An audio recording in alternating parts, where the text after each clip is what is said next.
नमस्कार, KP news 24/7 में आपका स्वागत है। मैं हूं आयुषी विजयवर्गीय आपके साथ। आज की इस खास पेशकश में जहां एक और 2024 के आम चुनाव को लेकर के यानी कि लोकसभा चुनाव को लेकर के सरगर्मियां तेज हो गई है। लगभग 2 महीने का वक्त बाकी है और ऐसे में तमाम जो पार्टी के कार्यकर्ता हैं, चाहे किसी भी दल की हम बात करें, वो अब पूरी रणनीति में जुट गए हैं। तो वहीं बीजेपी की बात करें तो जिस तरीके से हम पिछले सत्र की बात करें तो वहां पर हमने देखा किस तरीके से बार बार ताल ठोक कर एक बात कहती थी कि अब की बार 400 पार। पर ऐसे में जो इस बार के उम्मीदवार रहे, जिन्हें अच्छे पद मिले, जो मंत्री पद पर पहुंचे, उनकी क्या राय है, वो क्या कहते हैं, इसी को लेकर के आज के इस खास पेशकश में हम रूबरू होंगे बीदर से सांसद और केंद्रीय उर्वरक राज्य मंत्री भगवंत खुबा जी से। सबसे पहले आपका बहुत बहुत स्वागत है सर। नमस्कार।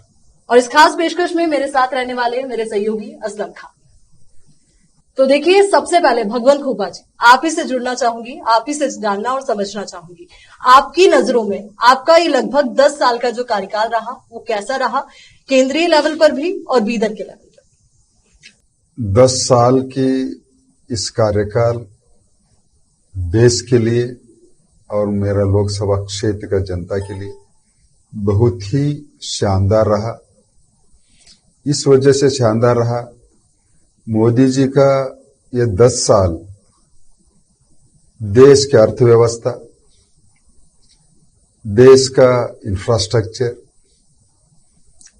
और देश में सभी वर्गों को अर्थव्यवस्था से उठना और करीब 25 करोड़ गरीबी रेखा से नीचे गरीबों को ऊपर उठा के उनको नियो मिडिल क्लास में लाना एक अद्भुत प्रयास रहा। और इस प्रयास में मोदी जी का सरकार यश भी पाया है। उसी ढंग से यदि अगर मेरा लोकसभा क्षेत्र को अगर सीमित रख करके बात करें, देश आजाद होकर के 75 साल हुआ। पिछले 65 साल में जो काम हुआ है बीदर लोकसभा क्षेत्र में, उससे दुगने काम केवल इस 10 साल के अंदर, उदाहरण के तौर पर नेशनल हाईवेज हो, रेलवेज हो, एयरवेज हो, सैनिक स्कूल जैसे कॉलेज हो, सीपीट जैसे हो, अन्य क्षेत्रों में मोदी सरकार की योगदान बहुत रहा है। बिल्कुल, ये योगदान बहुत रहा। पर वहीं इसी से जुड़ा एक और सवाल असलम, देखिए, उठता है हमेशा जी सर, अगर बीजेपी ये कहती है कि सर बीजेपी का मुकाबला इस बार के चुनाव में जो है किससे होगा सर, कांग्रेस से होगा, या फिर अगर बात कही जाए सर कांग्रेस को छोड़कर भी जो और दल है सर जो कांग्रेस के साथ जुड़ रहे हैं, जैसे INDA अलायंस, इन सभी से क्या बीजेपी का मुकाबला रहेगा या सिर्फ कांग्रेस से रहेगा सर बीदर लोकसभा के लिए कि देश के लिए सर? देखिए, देश की जनता ने मूड बना लिया। मोदी जी का 10 साल का कार्यकाल का सुखद अनुभव लेकर के देश को फिर एक बार मोदी प्रधानमंत्री होना बहुत ही जरूरी है। देश के मतदाता मन बना लिया है कि और एक बार फिर मोदी सरकार, और इस बार 400 पार की नारा खुद जनता ने लगा रही है। तो इसके स्पष्ट संदेश मतदाताओं ने देश के जनता को दे रहे हैं कि ये चुनाव किसी के साथ नहीं रहा, बल्कि 2014 के मुकाबले में हमने 2019 में अच्छा प्रदर्शन किया, जनता के आशीर्वाद अच्छे मिली, और 2024 में भी हमारा प्रदर्शन 2019 से बेहतर होगा और जनता की आशीर्वाद और ज्यादा होगी। तो इसके लिए हम लोग INDA अलायंस को हम कभी हमारा साथ मुकाबला समझा न समझेंगे। बिल्कुल, ये आपने बड़ी और अहम बात यहाँ पर रखी। पर वहीं अगर हम देखें तो देश की राजनीति में हमने देखा जैसे राम मंदिर का निर्माण हुआ, रामलला की वहां पर प्राण प्रतिष्ठा हुई, उसके बाद धीरे धीरे एक एक करके जो अन्य दल थे INDIA में वो आपके और आते चले गए। उसके बाद जैसे ही भारत रत्न को लेकर नामों की घोषणा हुई, कुछ और दल है जिनके रुख पलट से गए हैं। तो वहीं अब ये सवाल इस दौर में ये जरूर उठता है कि 2024 का चुनाव बीजेपी राम के नाम पर लड़ेगी या राम का नाम लेकर लड़ेगी? देखिए, भारतीय जनता पार्टी दशकों से हमारा मैनिफेस्टो के अंदर हम अयोध्या के अंदर भव्य राम मंदिर बनाएंगे, जम्मू कश्मीर का 370 आर्टिकल हम हटाएंगे, मुस्लिम बहनों का जो तकलीफ देने वाली ट्रिपल तलाक थी वो हम हटाएंगे, CAA हम लागू करेंगे और UCC हम लागू करेंगे। ये लगातार हर चुनाव में हमारा चुनाव का मुद्दा रहा और चुनाव प्रणाली के में वो हमने रखा गया। लेकिन अन्य राजनीतिक दल वो कभी भी ये समझते रहे कि केवल चुनाव के मुद्दे और चुनाव के समय पर ही इसको उछालते हैं। लेकिन अब 10 साल के कार्यकाल में मोदी जी सरकार ने अयोध्या के अंदर भव्य राम मंदिर का निर्माण करके लोकार्पण किया। जम्मू कश्मीर में 370 हटा करके आज उस प्रदेश को भारत के संविधान के साथ जुड़ा और आज जम्मू कश्मीर के आम गरीब जनता, SC ST लोग जैसे अन्य प्रदेशों का लाभ लेते थे आज लेने लगे और उनका अर्थव्यवस्था अच्छे सुधारने लगा। और मुस्लिम बहनों का जो तकलीफ थी ट्रिपल तलाक हमने हटा दिया, तो आज मुस्लिम बहनों ने मोदी जी को आशीर्वाद दे रहे। CAA का हमने लागू किया। तो इसके कहने का तात्पर्य हम 10 साल के कार्यकाल में जो हमने साधना किया, देश के जनता को अभी यकीन आया कि भारतीय जनता पार्टी बोलती नहीं करके दिखाती है, तो उस पर हम चुनाव लड़ने जा रहे हैं। अक्सर श्री राम तो सभी का आस्था है, हम भी श्री राम पर आस्था रखे हैं। भव्य राम मंदिर बना है तो करोड़ों करोड़ों राम भक्तों को जो सपना थे साकार किया है। इसी के साथ हम अन्य साधनों को लोगों को बीच ले करके, और हमारा लाभार्थी आज 81 करोड़ लाभार्थी है। 81 करोड़ लाभार्थी को हम यकीन दिला देंगे कि 10 साल में हमने कितना आपके लिए किया है, अब उसका लाभ आपने लिया है। तो इस मुद्दों को लेकर के हमने चुनाव लड़ेंगे। बिल्कुल, ये तमाम मुद्दे हैं जिनको लेकर के आप चुनाव लड़ने वाले हैं।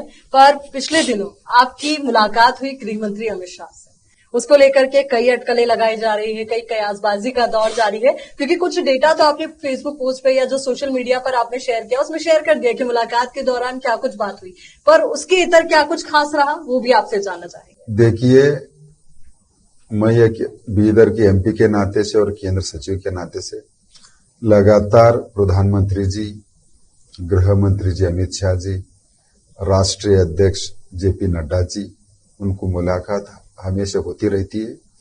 और मेरा मंत्रालय के कामकाज के बारे में मैं उनको बोलते रहता हूं और क्षेत्र के बारे में भी मैं उनके साथ चर्चा करते रहता हूं। एक सौजन्य के रूप से हमारा मुलाकात हुई। सर, अगर लोकसभा क्षेत्र की अगर बात की जाए तो जैसे अभी ये सवाल उठ रहा है कि बीजेपी जो है राम के नाम पर चुनाव लड़ेगी, आप जिस क्षेत्र से आते हैं सर वहां पर 20% जो है मुस्लिम समुदाय की आबादी है, वोटर्स है, उसको किस तरह से देखेंगे सर आप? और मुस्लिम समुदाय का खास तौर से सवाल है सर आपसे कि आपने इन 10 सालों के कार्यकाल में उनके लिए क्या किया है सर? देखिए, जो 81 करोड़ लाभार्थी मोदी सरकार के लाभ उठाया है, तो उसमें जरूर मुस्लिम आबादी ज्यादा से ज्यादा संख्या में उसका लाभ उठाया गया है। मोदी सरकार की मंत्र है सबके साथ सबका विकास, सबका विश्वास और सभी के प्रयास से इस देश को आगे बढ़ाना है। हर चीजों में जो कांग्रेस ने जैसे बंटवारा करते रहा कि मुस्लिम केवल बोलते रहा लेकिन किया कुछ नहीं, तो भारतीय जनता पार्टी सभी के साथ, यानी मुस्लिम भी उसमें शामिल है, तो जितना देश के जनता को मिला है उतना ही प्रोपोर्शनेट में मुस्लिम समुदाय को भी मोदी सरकार की लाभ मिला है। सर अगर बीदर की अगर बात की जाए तो सर आपकी पार्टी में जिस तरह से जो आपके खिलाफ बगावत हो रही है सर, प्रभु चौहान और शन्नू सलगर की अगर बात की जाए, कुछ दिन पहले भी ये खबरें आई थी सर के टिकट सिलेक्शन कमेटी के सामने उन्होंने आपको टिकट ना देने की मांग की थी, और पीवाई विजेंद्र के मौके पर भी सर उन लोगों ने जो है आपको टिकट ना देने की स्टेज पर ही मांग कर डाली। सर इस बात को लेकर जहां बीजेपी सर डिसिप्लिन की बात करती है, इस तरह की जो है घटनाएं हो रही है, तो इसको क्या कहेंगे सर? जरूर Bharatiya Janata party disciplined party है, वो घटना नहीं घटना चाहिए था, लेकिन घटने के बाद सभी को समझ में आया कि ये गलती हुई, और राज्याध्यक्ष श्री बीवाई विजेंद्र जी सभी को क्या कहना है कह दिया, और सभी को अस्वस्थ रहने के लिए कहा है, और ऐसे हरकतें दोबारा नहीं होने को सभी को ताकीद भी किया है। तो वो समाप्त हुआ एक घटना है। सर पिछली बार भी जो है प्रभु चौहान ने गुमरेड्डी कॉलेज में भावुक होकर मीडिया के सामने कहा था कि आपने उनको हराने की साजिश की है। असेंबली चुनाव में 300 लोग जो है आपने उनको हराने के लिए भेजे, इसमें कितनी सच्चाई है सर? देखिए, आरोप होता है। पिछले 30 साल से मैं पार्टी के एक सामान्य कार्यकर्ता के नाते से काम कर रहा हूं। हर चुनाव में मेरा पार्टी का कैंडिडेट कौन रहता है उससे ज्यादा अहमियत मुझे मेरा पार्टी का सिंबल लोटस है, उसको जिताने का प्रयास हर दम करते रहता हूं, और आगे के दिन में भी हर दिन मैं करते रहूंगा। यही सच है। सर देखिए, अंदर खाने की लड़ाई एक और होती है, तो वहीं दूसरी ओर जो विपक्षी पार्टी के जो कैंडिडेट्स होते हैं उनका किसका नाम होगा वो भी एक चर्चा पे जोर पर रहता है। पर जहां कहीं ना कहीं हम ये मानकर चल रहे हैं कि बीजेपी की ओर से तो स्थिति क्लियर है, नाम स्पष्ट है, आम लोगों की जुबान पर भी वो नाम हम कई बार सुनते हैं, और शायद आप भी उस नाम को लेकर के उतने ही आश्वस्त होंगे। पर वहीं अगर दूसरी पार्टी की बात करूं, या कांग्रेस जो मुख्य विपक्षी पार्टी यहाँ पर है, तो उसमें 3 नामों की चर्चा अगर हम करें, सबसे पहला जो नाम है वो क्लियर है, सागर खंडरे। दूसरा जो नाम कभी कभी दबे खाने से उठकर आता है, राजशेखर पाटिल। तो वहीं अब एक और जो समुदाय मांग कर रहा है कि कोई मुस्लिम कैंडिडेट चुनावी मैदान में हो। तो इन तीनों फैक्टर्स को लेकर के आपकी क्या राय है? देखिए, कांग्रेस पार्टी की वो खुद की मसला है।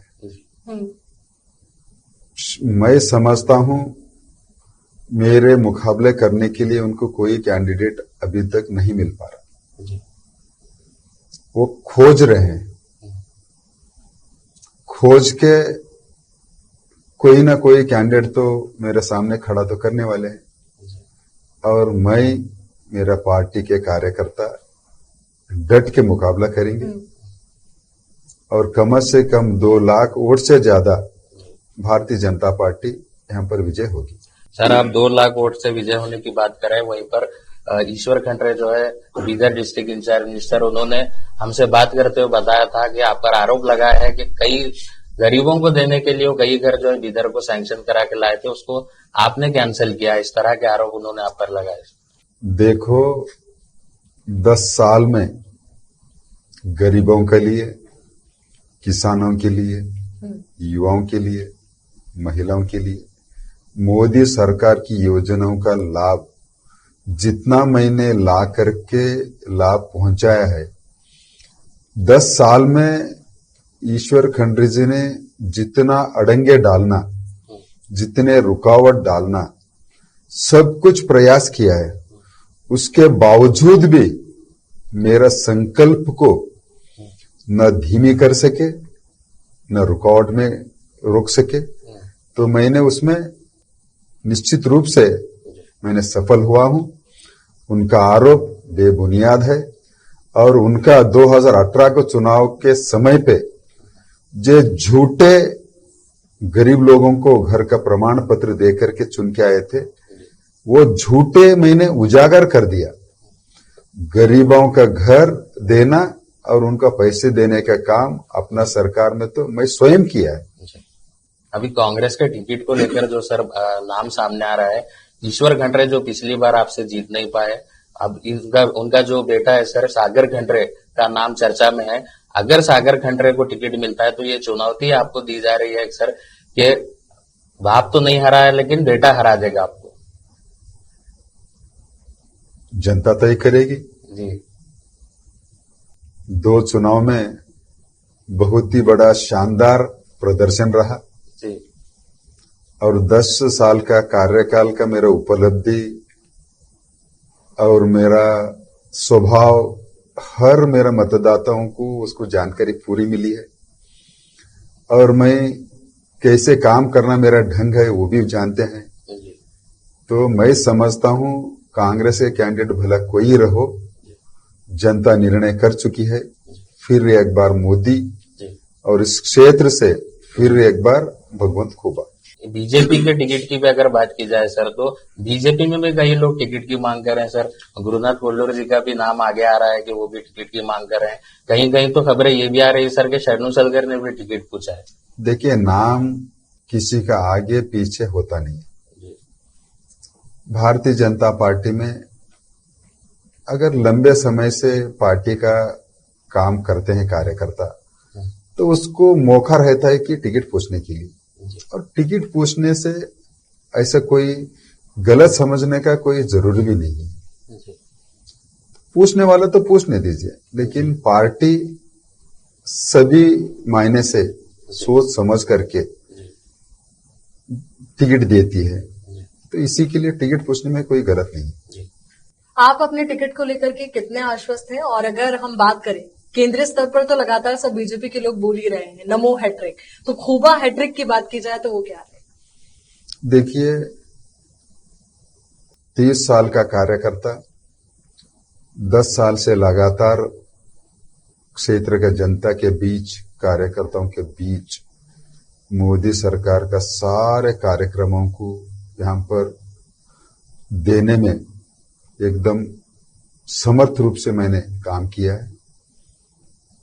मैं मेरे टिकट के लिए तो मैं अस्वस्थ रहूंगा ही। क्यों रहूंगा?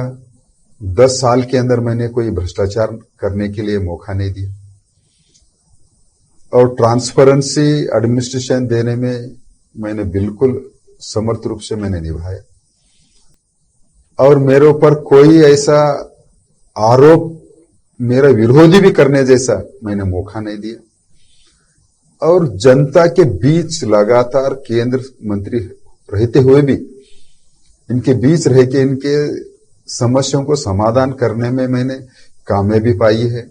तो निश्चित रूप से मैं आस तो करूंगा कि फिर से एक बार मुझे पार्टी देगी, तो इसके लिए मैं आश्वस्त तो हूं। बिल्कुल, आप आश्वस्त हैं अपने टिकट को लेकर के और एक बार फिर से चुनावी मैदान में उतरने को लेकर। देखिए, 10 साल का कार्यकाल में कई उपलब्धियां आपने गिनाई भी सही, कई बातें भी आपने रखी, चाहे हम सैनिक स्कूल की बात करें, कई और ट्रेनों का संचालन हो, हवाई सेवाओं की बात करें, आपने अपने स्तर पर तमाम प्रयास करे। पर आने वाले अगर हैट्रिक की मैं बात करूं तो उसमें आपका लोगों से क्या वादा रहेगा, ये मैं आपसे जानना चाहूंगा। देखिए, मोदी सरकार की तीसरी टर्म में और कई अच्छे अच्छे योजनाओं का लोकार्पण होगा। हर योजना मेरे जिले में लाकर के लोगों को उसका लाभ पहुंचाने का मुझे सबसे बड़ा मेरा दायित्व रहेगी। और जो भी और आगे करने के लिए 2047 को जो भारत, विकसित भारत बनने के लिए भारत भी विकसित होना चाहिए, तो उस दिशा में मैं प्रयास करूंगा कि हर योजना मेरे जिले के लिए लागू होना चाहिए। चलिए सर, अब आखिरी सवाल आपसे बस यही कि केपी न्यूज के माध्यम से आप बीदर की आम आवाम को, जो आपके एक परिवार की तरह है, उनको क्या संदेश देना चाहेंगे? देखिए, केपी न्यूज 24/7 बीदर की जनता की आवाज बनके, बीदर की गरीब हो, महिला हो, युवा हो, किसान हो, व्यापारी हो, सभी का आवाज बन करके एक बहुत ही शानदार सेवा मनोभाव से काम कर रहा है। तो इस केपी न्यूज 24/7 को सभी मालिक के लेकर के सभी स्टूडियो में जितने भी काम करते हैं, आप सभी को मेरा शुभकामना रहता है और बहुत बहुत बधाई। बहुत बहुत शुक्रिया सर आपका स्टूडियो में आने के लिए, हमारे साथ जुड़ने के लिए। धन्यवाद। तो चलिए अब वक्त हो चुका है आप सभी से इजाजत लेने का, हमें दीजिए इजाजत, नमस्कार।